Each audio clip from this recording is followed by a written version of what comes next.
안녕하세요. 여러분의 사회 트레이너 세강사 이재은입니다. 자, 이번 시간은요, 우리 6단원 우리나라의 영토 그리고 7단원까지 이렇게 이어서 가보도록 하겠습니다.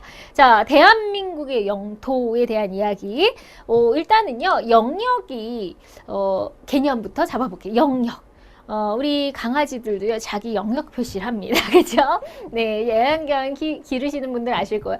얘네들이 가다 보면 이렇게 앞발인가요? 뒷다리인가요? 들고서. 네. 자, 자꾸 영역 표시를 하죠. 이거 내 구역이야. 약간 이런 느낌. 자, 그러면 나라도 마찬가지. 영역이 있어. 우리의 영역이야. 네, 어디까지가 우리 영역이야. 이렇게 얘기할 수 있냐면, 자, 바로 영토, 영해, 영공 이렇게 세 가지가 들어갑니다. 우리 땅, 우리 바다, 우리 하늘 이렇게 세 가지가 들어가요. 그것이 우리의 영역입니다. 영역. 그러면 이제 강아지가 영역 표시하듯이 대한민국 사람들은 이제 대한민국의 영역이야, 우리 거야. 라는 주장을 할 수 있겠죠. 자, 내가 주인이다 라는 그 주인된 권리를 행사한다. 주인된 권리, 두 글자로 주권이죠. 그래서 국가의 주권이 미치는 범위를 영역이라고 합니다. 주권, 우리 땅이야, 우리 거야 이렇게 얘기할 수 있어야 한다는 거죠. 자, 우리가 식민지를 당했을 때는요, 우리가 우리 땅에 살죠. 근데 주권이 없었어요.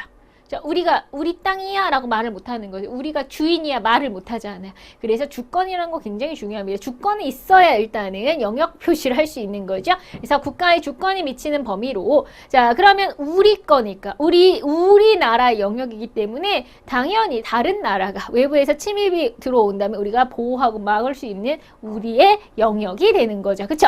그래서 영토, 영해, 영공 이렇게 세 가지를 보겠습니다. 자, 일단은 영토가 또 영토는 땅이죠. 영해는 바다고요. 영공은 하늘입니다. 이렇게 우리 땅도 있고 우리 바다, 우리 하늘 주장할 수 있는데요.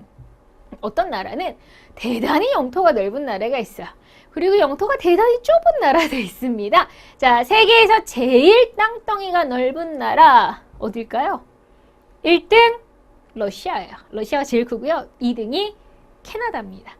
근데 3등, 4등이 이제 미국과 중국, 뭐 어디서 조사했느냐에 따라서 3, 4위가 약간 서로 엎치락 뒤치락 하긴 하는데요. 네, 그리고 뭐 이제 브라질이라든지 오스트레일리아 이런 나라들이 그래도 세계에서 손꼽히는 그런 아주 큰 나라들입니다. 네, 그래서 영토가 큰 나라들은 기본적으로 당연히 인구도 좀 많을 거고요.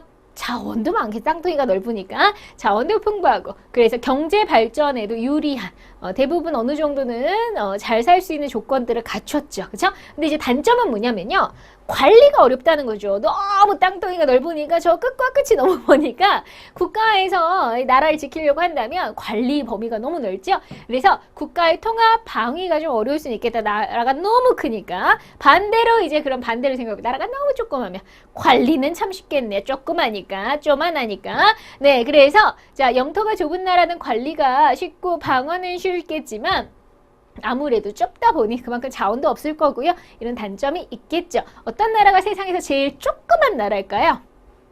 제일 작은 나라는 정말 작은데요.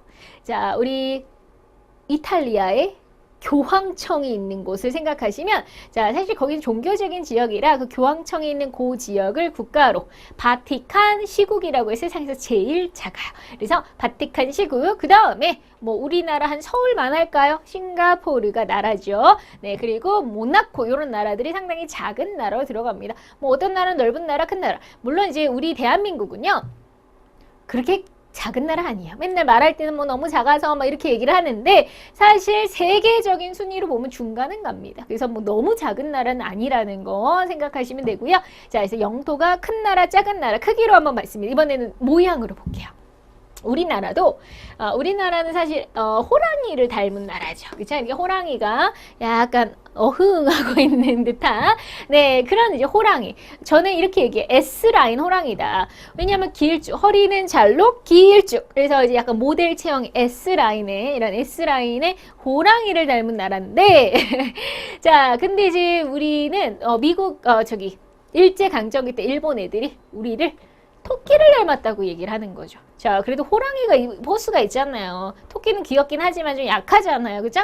자, 우리를 얕잡아 보기 위해서, 이렇게 하찮게 보기 위해서, 우리는 조상님들이 원래 옛날부터 우리는 호랑이의 기상, 호랑이 이런 얘기를 많이 했는데, 토끼를 닮았다고 얘기를 하는 건 일본 애들의 관점이에요. 그러니까 앞으로 여러분들 절대로 토끼 닮았다는 얘기 하지 마세요. 기분 나빠요. 아셨죠? 우리는 호랑이 닮았다. 자, 그러면 나라도 모양에 따라, 우리 뭐 예를 들면 태국 같은 경우에, 타이 같은 경우는 코끼리 닮았어요. 코끼리 코처럼 약간 이렇게 닮았고요. 지도를 보시면 알아요. 그리고 너무 길어가지고 지팡이처럼 생긴 나라도 있어요. 이렇게 길쭉 해가지고 지팡이처럼. 자, 세계에서 제일 긴 나라, 정말 깁니다. 칠레라고 하는 나라가 길죠. 세로로 긴 나라. 네, 그러면 이런 나라도 관리가 참 힘들겠죠. 여기 끝과 여기 끝을 관리하는 건 참 불편할 거예요. 그죠? 네, 그런 게 좀 다르고요. 이렇게 끝과 끝이 너무 길면요. 기후가 너무, 우리도 북한이 춥고 남한이 따뜻하고 기후가 달라져요. 길쭉하면. 얘들도 완전히, 여긴 너무 덥고 여기는 막 얼어있고 막 이 정도로 기후가 굉장히 다릅니다. 자, 그 다음에 이번에는 또 동그란 모양의 나라가 있어요. 이렇게 약간 동그란 모양, 약간은 이게 약간 육각형 같은 모양. 예, 프랑스가 그래요. 근데 이런 나라는 좀 그래도 자, 우리가 약간 비슷하죠. 중심으로 봤을 때. 그래서 관리는 편합니다. 그래서 우리가 프랑스 같은 나라는 약간 원형이나 육각형에 가까운 모양이기 때문에 아무래도 이렇게 거리가 비슷하잖아요. 중심에서부터. 그래서 국가 통합은 좋은데요. 또 이렇게 섬들, 많은 섬으로, 인도네시아가 그래요. 섬, 나라가 다 끊어져 있는 거죠. 섬으로. 일본도 그렇지만, 그러면 또 관리가 힘들죠. 우리는 그래도 차 타고 한 방에 쭉 가기라도 하는데, 그게 안 되니까, 끊어져 있으니까, 배 타고 가든 비행기 타든 이렇게 넘어가야 되니까, 자, 이런 것들도요, 끊어져 있는 나라 통합이 좋지는 않겠죠. 그러니까 나라마다 다 환경적으로, 상황적으로 참 여러 가지가 있을 것이다. 네, 나라마다 참 모양도 제각각, 크기도 제각각이다. 자, 이렇게 영토에 대한 이야기를 해봤습니다. 자, 그러면 이제 우리나라의 대입을 한번 해볼게요. 정확하게 우리나라 영토는 어디까지, 영해는 어디까지, 영공은 어디까지인가? 영토는 땅입니다. 자, 우리나라 지도를 보시면요. 자, 일단은 이것을 한반도라고 하죠. 완전 섬은 아니에요. 동해, 서해, 남해, 삼면은 바다지만 여기 북해는 없으니까 한반도. 그리고 또 우리가 섬이 많아요. 섬이 몇 개? 3,000개가 넘습니다, 여러분들. 30개 아니고요. 3,000개예요. 네, 내가 아는 섬은 제주도, 울릉도, 독도, 거제도, 강화도 몇 개 없는데 3,000개라니. 네, 무인도가 대부분이에요. 네, 그래서 사람 사는 섬보다 안 사는 사람이 훨씬 더 많은 거는 맞고요. 어쨌건 다 포함해서 3,000개. 특히 서해나 남해 쪽으로 정말 다다다다다다다 섬이 많습니다. 자, 그래서 어쨌거나 한반도와 부속 도서라는 게 섬이고요. 부속은 딸려있는, 우리 부속품 할 때 부속. 그러니까 한반도에 딸려있는 섬들, 그래서 3,000개 섬까지 우리 영토입니다. 우리 땅이 되는 거죠. 자, 그러면 면적은 한 22만, 그러니까 22.3 제곱킬로미터, 한 22만 정도라고 생각하시면 돼요. 22만 제곱킬로미터 정도라고 생각하시면 되는데, 남한이랑 북한이 조금 더 커요. 그러니까 여기가 남한이 한 10만이면 여기가 한 12만 정도의 제곱킬로미터라고 생각하시면 돼요. 북한이 조금 더 크지만, 근데 북한은 또 대부분 추워요. 그쵸? 산이에요. 그래서 우리가 지형적으로는 남한이 훨씬 더 좋습니다. 네, 그래서 그 다음에 우리 국경선은 여기죠. 여기가 백두산이 여기 있어요. 백두산을 중심으로 압록강과 두만강, 여기는 중국, 이쪽은 러시아. 그래서 우리가 중국과 러시아와 붙어있는 압록강과 두만강을 경계로 이렇게 이웃 나라가 있는 거고요. 자, 요즘에는 간척 사업. 우리가 바다를 메꿔서, 특히 서해나 이쪽은 바다를 메꿔서 이렇게 우리가 땅을 넓힙니다. 간척 사업을 하니까 땅이 좀 더 넓어질 수는 있겠네요. 그렇죠? 네, 바다가 땅으로 바뀌었으니까요. 그래서 간척 사업으로 영토가 넓어질 수 있고요. 그 다음에 또 우리가 지구 온난화가 심각하잖아요. 세계적으로. 지구가 온난화되면서 빙하가 녹으면서 바닷물에 잠기죠. 바닷물에 잠기면 땅이 줄어들죠. 몰디브 같은 건 땅이 점점점 줄어든다고 했죠. 그럴 때는 오히려 반대로 해수면 상승으로 영토의 면적이 줄어들 수도 있겠네요. 그러니까 이런 상황적으로 변할 수도 있습니다. 자, 이제 땅은 어렵지 않은데 바다가 조금 헷갈리실 수가 있으세요. 자, 보시겠습니다. 자, 우리가 어디까지가 우리 바다지? 기준이 있어요. 물론 제 맘 같아서는 자 저기 태평양도 다 우리 바다라고 하고 싶지만 그 모든 나라 그럴 테고 자 그래서 국제적으로 12해리라고 하는 이것도 길입니다. 해리는요. 네, 걸스데이 해리가 아니에요. 덕선이가 아닙니다. 이때 해리는 해리포터의 그 해리도 아니죠.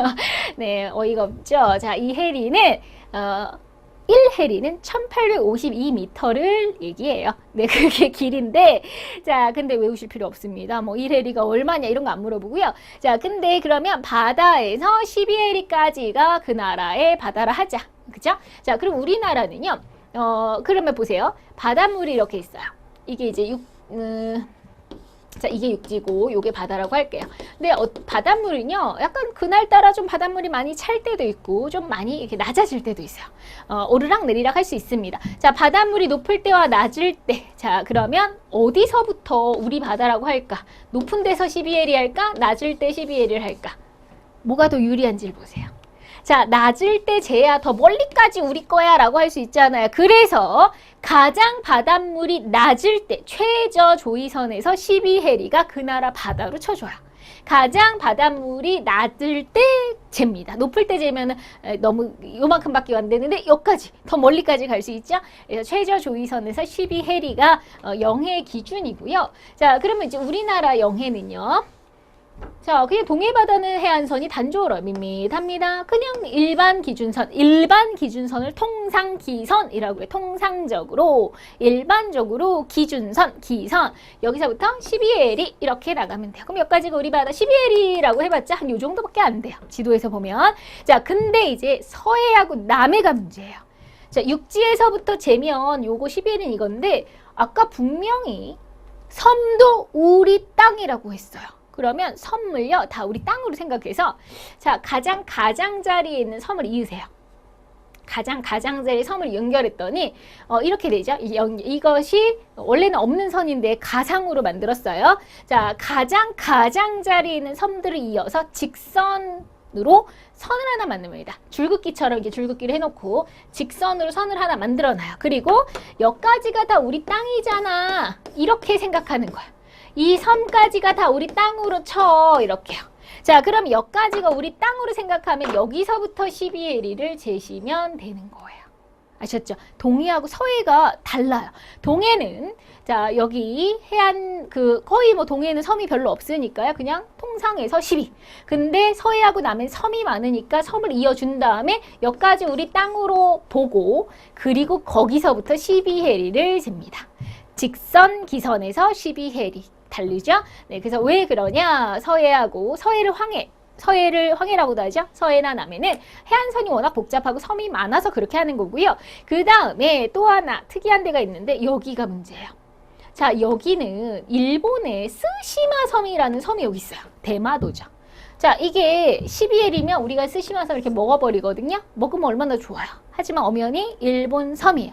자, 그러면 일본하고 우리나라가 서로 12해리가 안 나와요. 그럼 어쩔 수 없이 자, 여기는 반띵하자. 여기까지는 우리 거, 여기까지는 니네 거라고 하자. 자, 그러니까 3해리밖에 안 나와요. 그래서 대한해협은 직선기선에서 3해리만 우리 바다입니다. 대한해협이라고 이렇게 얘기해요. 일본 스시마 섬과 너무 가까이 있기 때문입니다. 그러니까 12해리가 안 나올 땐 어쩔 수가 없는 거죠. 자, 그래서 12해리가 기준이긴 하나 자, 이렇게 동해, 서해, 남해, 뭐 대한해협 다 제각각이죠. 그리고 이제 특이하게 우리 제주도 울릉도, 독도 이렇게 큰 섬들 얘는 이 섬을 기준으로 그냥 통상기선에서 12해리 이렇게 우리가 영해를 잽니다. 아셨어요? 네, 그래서 우리가 이렇게 영해는 좀 복잡하구나. 그 다음에 어디까지 우리 하늘이에요? 자, 영토와 영해의 그 하늘. 영토와 영해의 그 하늘은 우리 하늘인 거죠. 그렇죠?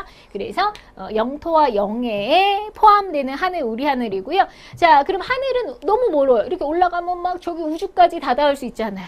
자, 그럼 우주까지 다 우리 거라고 하는 건 아니고 우리가 과학 시간에 대기권까지. 그래서 비행기가 다닐 수 있는 정도죠. 대기권이. 그래서 그 대기권까지만 우리 하늘로 칩니다. 자, 그러면 영토, 영해, 영공 그 어떤 나라도 함부로 우리 영역에 들어오면 안 되죠. 그렇죠? 함부로 절대로 들어오시면 안 됩니다. 그래서 항공교통 타국의 항공기가 승인 없이 허락 없이 들어오면 아니 근데 들어오잖아요. 막 그 외국에서 비행기들이 우리나라 뭐 관광하러 오기도 하고 그거 다 허락 받은 거죠.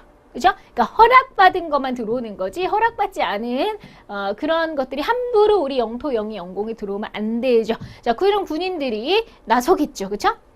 전쟁 나는 거죠. 우리 허락 없이 막 들어왔다 하면. 네, 그러니까 우리가 요즘은 비행기를 참 많이 세계화 시대니까요. 그죠? 그리고 국가 방위에도 요즘엔 비행기나 이런 게 너무나 중요하죠. 이제 영토 영해 영공 배우셨어요. 자, 그럼 이 지도로 확인하겠습니다. 여기가 육지래요.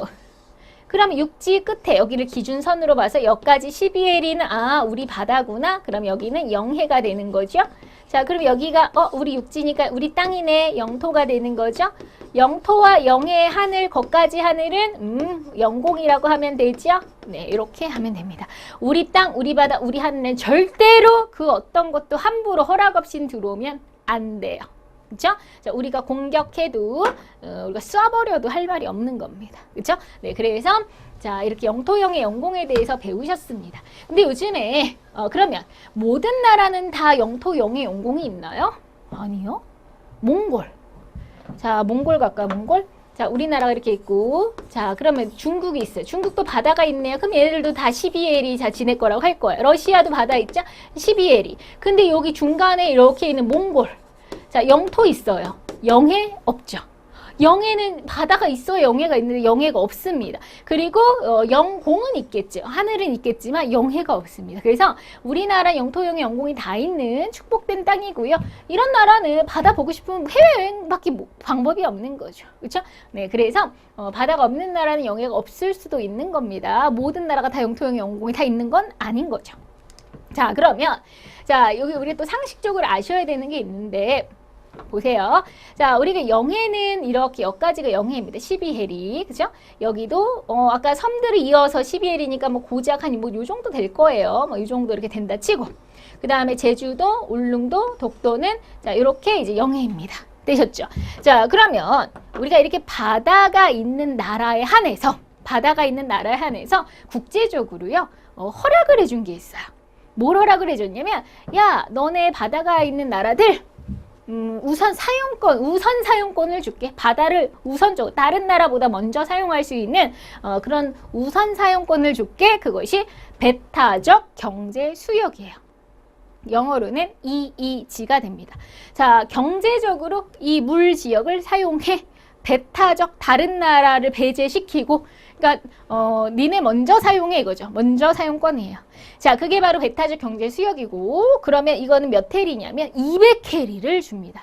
자, 이건 국제에서 허락을 한 거예요. 이렇게 바다가 있는 나라한테 200해리. 자, 보실까요? 자, 그러면 이건 어디서부터 재냐면 여기 아까 그 기준선에서부터 200해리 재는 거야. 아까 이게 12해리니까 200해리 뭐 한 이 정도는 가겠죠. 여기까지 니네가 먼저 써. 이거예요. 자, 그러면 마찬가지 이쪽으로 200캐리가 뭐 여기까지 우리가 먼저 써. 이렇게 되는 거예요. 그러니까 우리가 먼저 사용할 수가 있어요. 사용한다는 건요. 여기서 물고기 같은 거는 이제 우리 맘대로 잡을 수 있는 거고 다른 나라 잡으면 안 돼요. 네, 그 다음에 요즘에는 바닷속에도 석탄이나 석유나 이런 천연가스가 있을 수 있거든요. 그러니까 그런 해저 자원 우리가 먼저 찾아서 쓸 수 있어요. 그리고 바다 오염시키지 못하게 해양 오염 방지하는 권한 이런 거 다 우리가 먼저 가질 수 있어요. 딴 나라는 하면 안 돼요. 우리 배타적 경제수역 EEG라면 우리가 마음대로 쓰는 거예요. 딴 나라는 쓰면 안 돼요. 아셨죠? 네, 그래서 자, 배타적 경제수역은 EEG는 영해 기선으로부터 영해제는 그 선 있죠? 여기서부터 그러니까 우리가 여기가 영토예요. 여기서 12해리 갔죠. 12해리가 영해였죠. 그럼 여기서부터 재라는 게 아니라 여기서부터 200캐리를 잽니다. 200캐리. 여기까지가 우리 사용권이 있는 거구나. 그러면 여기 11을 빼야 돼요. 이 11을 뺀 나머지 여기가 배타적 경제수역. 그러니까 추가적으로 188캐리를 얻은 겁니다. 그러면 자, 영해 기선으로 200캐리 중에서 영해를 제외한 그 바다가 배타적 경제수역인데 자, 무슨 권한이 있냐면 여기를 마음대로 경제적으로 먼저 사용할 수 있어요. 그래서 우리가 고기잡이, 광물, 자원, 뭐 해저 자원 이런 거 우리가 다 가져갈 수 있고요. 해양 오염 방지하기 위한 여러 가지 권한, 그다음에 여기다가 우리가 뭐 인공섬을 만들건 뭐 시설을 만들건 우리 마음이에요. 우리 맘대로 할 수 있어요. 구조물 설치하는 거. 여기는 거의 우리 것처럼 써도 되니까. 근데 하나만 조심하세요. 자, 예를 들면 여기가 이제 우리나라 땅, 영해, 우리나라 이지야. 자, 여기에 갑자기 미국대가 딱 들어왔어요.